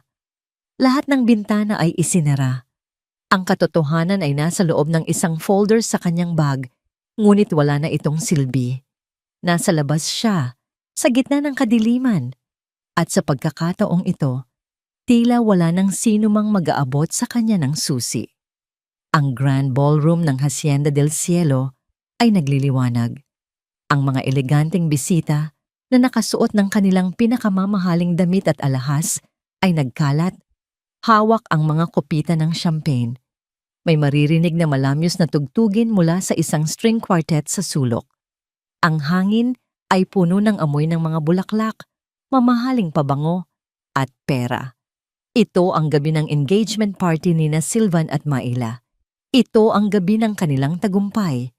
Nakatayo si Maila sa gitna ng lahat, suot ang isang puting bestida na kumikinang sa ilaw ng mga chandelier. Sa kanyang tabi, si Sylvan, gwapo at matikas sa kanyang suit. Sila ang perpektong magkapareha, ang larawan ng kaligayahan at kapangyarihan. Bawat ngiti, bawat tawa, bawat paghawak ng kamay ay tila kinukunan para sa isang mamahaling magazine. Ngunit sa ilalim ng perpektong imahe na ito, si Sylvan ay nababalot ng isang hindi maipaliwanag na kalungkutan. Pilit niyang iwinawaksi ang alaala ng nangyari sa plaza, ang itsura ni Hiraya, ang restraining order na siya mismo ang nag-utos. Sabi niya sa sarili, ginawa niya ang tama. Pinrotektahan niya ang kanyang pamilya. Ngunit bakit? Sa gitna ng selebrasyon ay tila may kulang. Bakit ang tagumpay ay may lasang abo? Habang abala ang lahat sa pagbati, sa masayang magkasintahan, isang anino ang tahimik na gumalaw sa gilid ng ballroom. Si Lino. Nakasuot siya ng uniforme ng driver, ngunit ang kanyang mga mata ay hindi para sa isang taong nagsisilbi. Ang mga ito ay matatalim, puno ng determinasyon. Sa kanyang bulsa, ang kanyang cellphone, ang kanyang bomba ay tila nag-iinit. Naghiwalay sandali sina Sylvan at Maila para asikasuhin ang iba't ibang bisita. Ito na ang pagkakataong hinihintay ni Lino. Lumapit siya kay Sylvan na kasalukuyang kausap ang isang business partner. Nagkunwari si Lino na may ibinubulong na importante. "Sir," sabi niya sa mahinang boses, "may kailangan lang po kayong marinig. Importante po." Napakunot ang noo ni Sylvan sa abala, ngunit mayroong kakaibang bigat sa boses ni Lino na hindi niya maaring baliwalain. "Sandali lang," sabi niya sa kanyang kausap, at sumunod kay Lino sa isang tahimik na pasilyo patungo sa kanyang opisina. "Ano ito, Lino? May problema ba?" Iritableng tanong ni Sylvan. Walang sinabi si Lino. Sa halip kinuha niya ang kanyang cellphone, pinindot ang isang audio file, at iniabot ito kay Sylvan. "Pakinggan niyo po, sir, mula simula hanggang dulo." Nagdududang kinuha ni Sylvan ang telepono. Itinapat niya ito sa kanyang tainga. Ang unang narinig niya ay ang boses ni Maila, malambing at mapang-akit. "Lino, kumusta ka na? Huwag ka namang magalit." Pagkatapos ay ang boses ni Lino, puno ng galit. "Nasaan na ang ipinangako mo?" At pagkatapos, ang unti-unting pagbabago sa boses ni Maila. Ang pagkawala ng lambing, ang paglitaw ng lamig, ang paglabas ng tunay niyang kulay. "Makinig ka sa akin, Lino Mendoza. Huwag na huwag mong susubukan ang pasensya ko. Nasa akin ang lahat ng baraha. Tandaan mo, kasabwat kita dito. Kapag bumagsak ako, kasama ka." Maging isang mabuting aso ka lang, Lino. Maghintay ka sa utos ko. At kapag tama na ang panahon, ihahagis ko sa iyo ang buto mo. Bawat salita ay tila isang suntok sa sikmura ni Sylvan. Ang hangin ay tila naubos sa kanyang baga. Ang marangyang tugtugin mula sa ballroom ay naging isang malayong ugong. Ang buong mundo niya, ang kanyang perpektong paraiso, ay gumuho sa loob lamang ng 30 segundo. Kasabwat, pera, aso, buto, ang babaeng kanyang minahal, ang ina ng kanyang anak, ang babaeng ipinagtanggol niya. Lahat ay isang kasinungalingan. Ibinalik niya ang telepono kay Lino. Ang kanyang mukha ay nawalan ng kulay, naging isang maskara ng hindi maipaliwanag na sakit at nag-aapoy na galit. Tumingin siya kay Lino. Bakit ngayon mo lang ito ipinarinig? Dahil natakot po ako, sir. Sagot ni Lino. Sa wakas ay nagpakita ng kahinaan. Pero hindi ko na po kaya. Hindi ko na kayang maging kasangkapan sa kasinungalingan niya. Tumango si Sylvan. Walang salita. Tumalikod siya at naglakad pabalik sa ballroom. Ang kanyang bawat hakbang ay mabigat. Tila yapak ng isang sundalong patungo sa kanyang huling laban. Pagpasok niya, ang lahat ay tumahimik. Ang kanyang anyo ay nagbago. Ang masayahing nobyo ay nawala. Napalitan ng isang taong may daladalang unos. Hinanap ng kanyang mga mata si Myla. Nakita niya itong masayang nakikipagtawanan sa mga bisita. Lumapit siya sa sound system, kinuha ang mikropono mula sa nagulat na MC at isinaksak ang cellphone ni Lino gamit ang isang auxiliary cable. "Excuse me everyone?" sabi niya. Ang kanyang boses ay umalingaw-ngaw sa buong ballroom, malamig at matigas. "Mayroon lang akong isang mahalagang anunsyo. O mas tamang sabihin, isang recording na gusto kong marinig ninyong lahat." Napatigil si Myla. Ang kanyang nangiti ay naglaho. Ang kanyang mga mata ay nanlaki sa takot. At pinindot ni Sylvan ang play. Ang boses ni Myla, puno ng pagbabanta, ay pumuno sa bawat sulok ng ballroom. Ang mga bulungan ng mga bisita ay napalitan ng isang nakabibiminging katahimikan. Lahat ng mata ay napako kay Myla, na ngayon ay nakatayo sa gitna, tila isang estatwang unti-unting gawa sa yelo. Nang matapos ang recording, ibinaba ni Sylvan ang mikropono. Naglakad siya palapit kay Myla. Bawat hakbang niya ay isang paghatol. Tumayo siya sa harapan nito, ang kanyang mga mata ay puno ng sakit at pagkasuklam. "Sino ang ama ng bata, Myla?" tanong niya. Ang boses ay mahina ngunit sapat na para marinig ng lahat. Nanginginig ang mga labi ni Myla. "Sa Sylvan." "Hindi totoo yan. Pakana lang yan ni Lino. Huwag mong banggitin ang pangalan ko." Sigaw ni Sylvan. Sa unang pagkakataon ay nawalan ng kontrol. "Tinanong kita. Isang simpleng tanong. Sino? Ang ama?" Napuno ng luha ang mga mata ni Myla. Susubukan pa sana niyang gumawa ng isa pang dula, isa pang kasinungalingan. Ngunit bago pa man siya makapagsalita, isang boses ang pumutol sa lahat. Isang boses na kalmado, makapangyarihan, at pinal. Tapos na ang palabas. Lahat ay napalingon. Nakatayo sa may hagdanan si Don Ricardo del Cielo. Ang kanyang muka ay seryoso. Ang kanyang mga mata ay tila apoy. Ang kasinungalingan ay may hangganan, Myla. Kasabay ng kanyang mga salita, ang malaking pinto ng ballroom ay dahan-dahang bumukas. At mula sa dilim ng gabi, humakbang papasok sa liwanag si Hiraya Alcantara.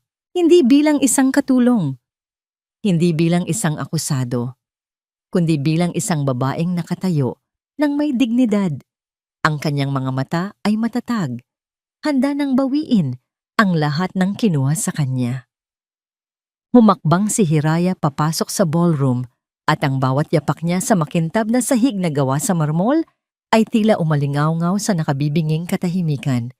Ang daan-daang pares ng mga matang nakatitig sa kanya ay puno ng pagtataka, pag-uusisa at paghuhusga. Ngunit hindi siya natinag. Ang kanyang mga mata ay nakatuon lamang sa 3 tao sa gitna ng lahat. Kay Myla, na ang muka ay larawan ng purong lagim, kay Sylvan, na tila nakakita ng multo, at kay Don Ricardo, na ang presensya ay nagbibigay sa kanya ng lakas. Si Don Ricardo ang unang bumasag sa katahimikan. Bumaba siya ng hagdan, ang kanyang bawat hakbang ay may bigat at awtoridad.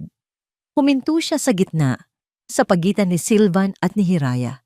Hinarap niya ang kanyang mga bisita. Isang paumanhin sa abalang ito, sabi niya. Ang kanyang boses ay kalmado, ngunit sapat na malakas para marinig ng lahat. Ang dapat sana'y isang selebrasyon ay naging isang gabi ng paglalantad ng katotohanan.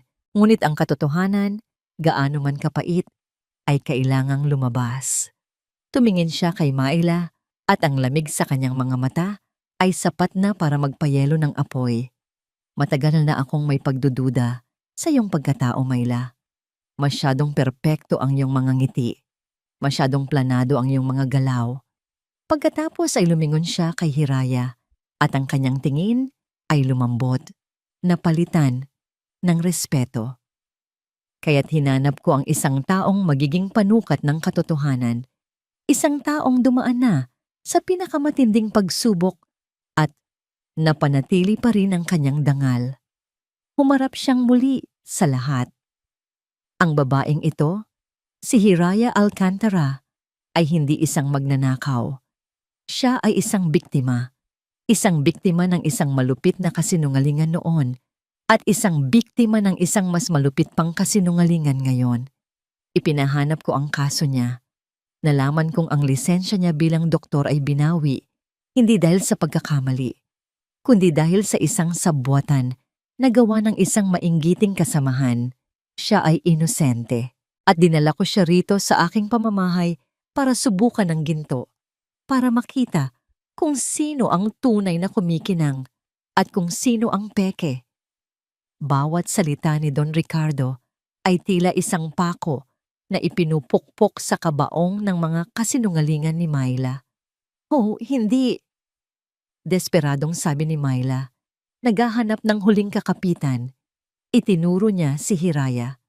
Sinungaling siya! Lahat kayo! Niloloko niya kayong lahat! Ngunit wala nang naniniwala. Hindi na nagsalita pa si Hiraya. Dahan-dahan, binuksan niya ang kanyang bag at inilabas ang isang folder. Naglakad siya palapit, hindi kay Sylvan, kundi sa mesa sa gitna. Ipinatong niya ito roon at binuksan. Ang liham mula sa pinagkakautangan mo ng 5 milyon, sabi ni Hiraya. Ang boses ay matatag, habang inilalabas ang gusot na papel.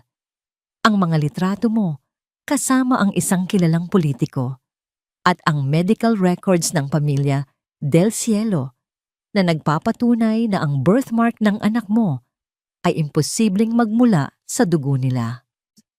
Ang huling ebidensya ang tuluyang nagpaguho kay Myla. Ang kanyang pagtanggi ay naging isang nakakakilabot na hikbi. Ang kanyang lakas ay biglang nawala. Napaluhod siya sa sahig. Ang kanyang mamahaling bestida ay kumalat sa paligid niya na tila isang puting bulaklak na nalalanta. Oo! Sigaw niya. Ang boses ay basag at puno ng lason. Ang kanyang perpektong maskara ay tuluyan ng nabasag, inilalantad ang halimaw sa ilalim nito. Oo, ginawa ko. Ginawa ko ang lahat. Dahil sawang-sawa na akong maging mahirap. Sawang-sawa na akong laging talo. Karapatan ko ito. Karapatan kong maging masaya. Ang kanyang pag-amin ay umalingaw-ngaw sa buong ballroom. Isang malagim na musika ng kasakiman at desperasyon. Nagpatuloy siya sa paghagulgol, hindi dahil sa pagsisisi, kundi dahil sa pagkatalo. Nakatayo si Sylvan, tila isang estatwa.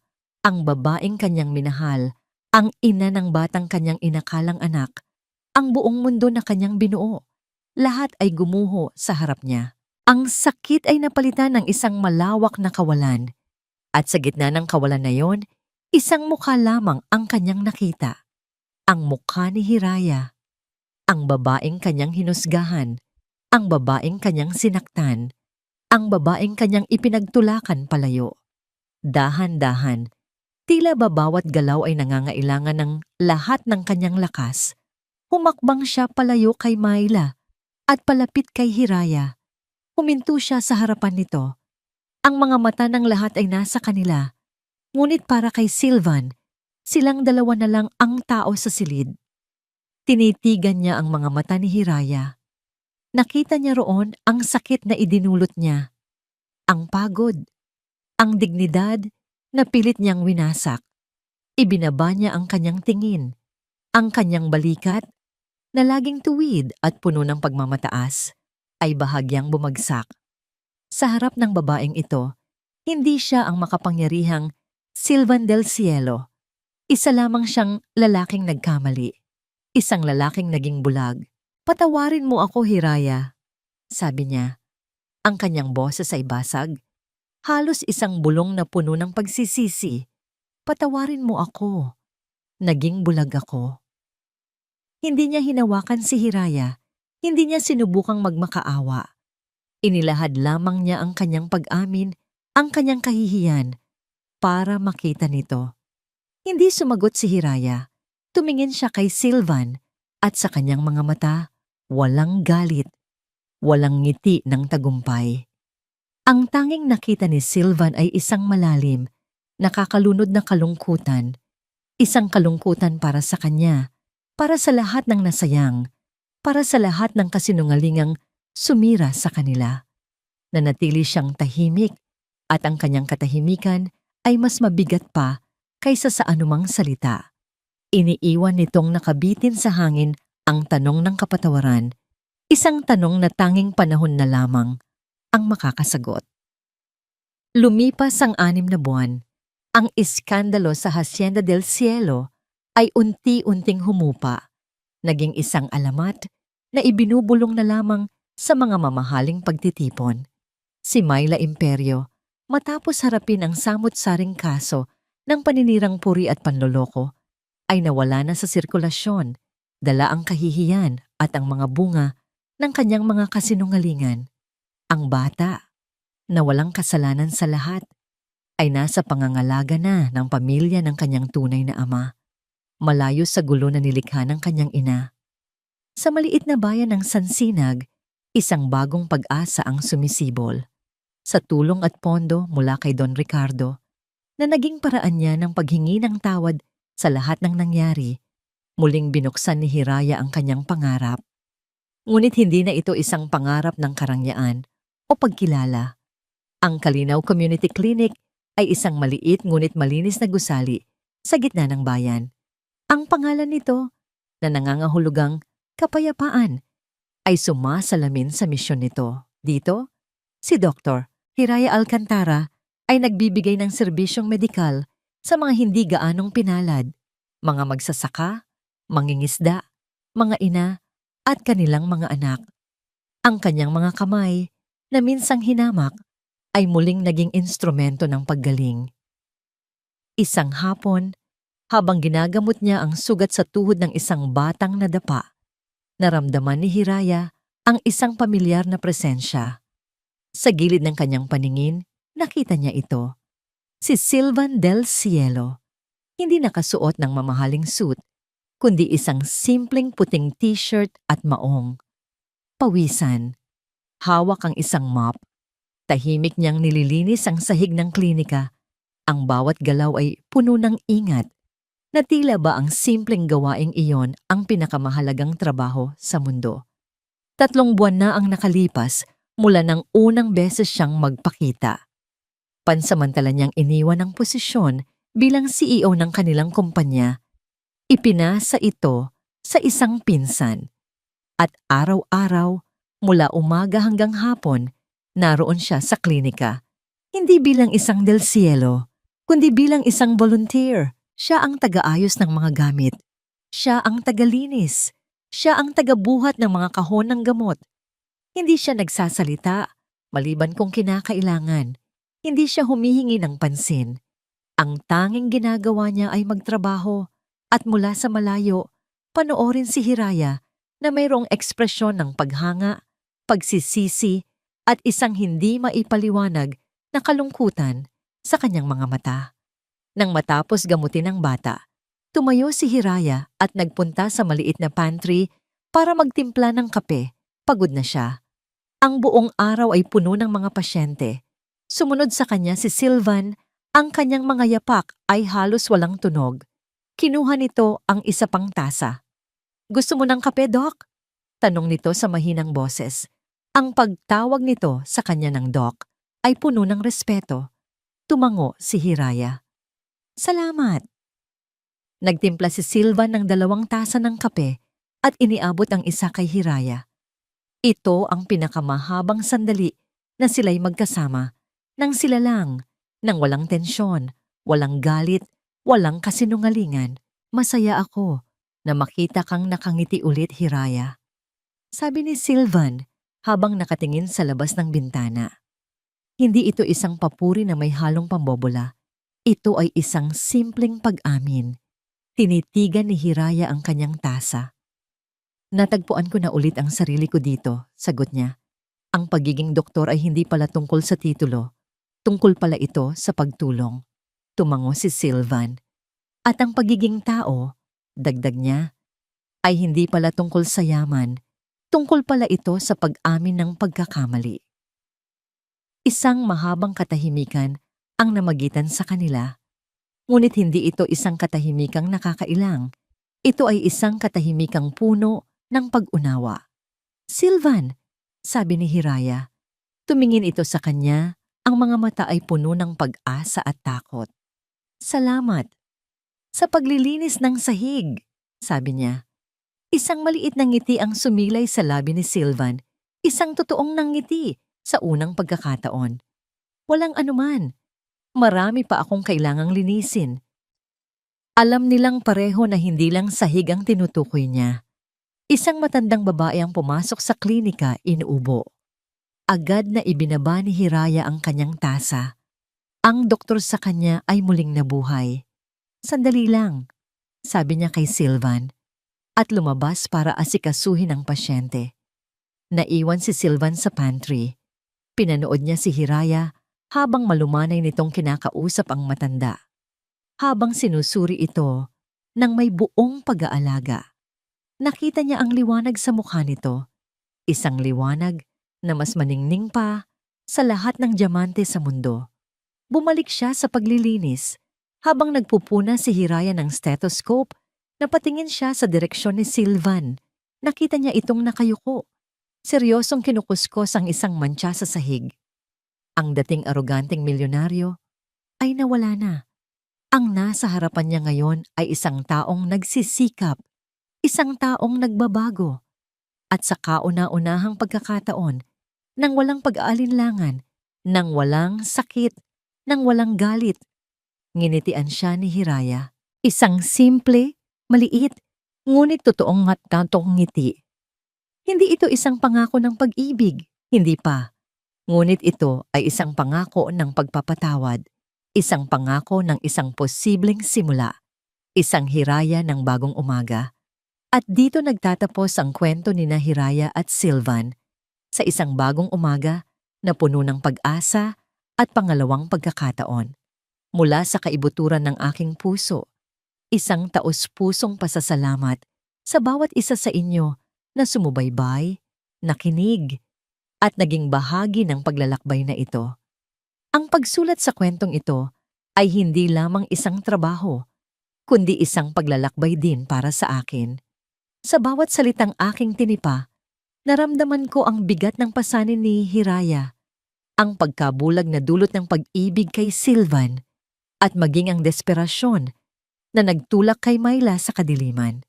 Higit sa lahat, ang kwentong ito ay isang paalala sa atin tungkol sa pag-asa. Isang paalala na gaano man tayo itulak ng mga pagsubok sa pinakamababang antas ng ating buhay, palaging mayroong puwang para bumangon, na ang tunay na kapatawaran ay hindi madali.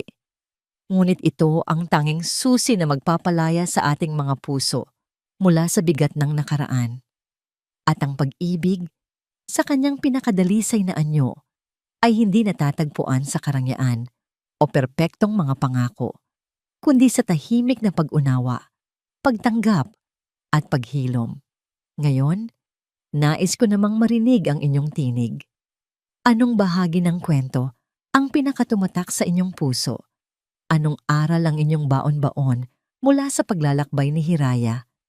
Ang inyong mga saloobin at komento ay napakahalaga. Ito ang nagsisilbing ilaw at inspirasyon para sa akin na magpatuloy sa paghahabi ng mga kwentong magbibigay kulay at aral sa ating lahat. Muli, maraming salamat po. Hanggang sa ating susunod na pagkikita sa panibagong kwento at panibagong paglalakbay ng puso.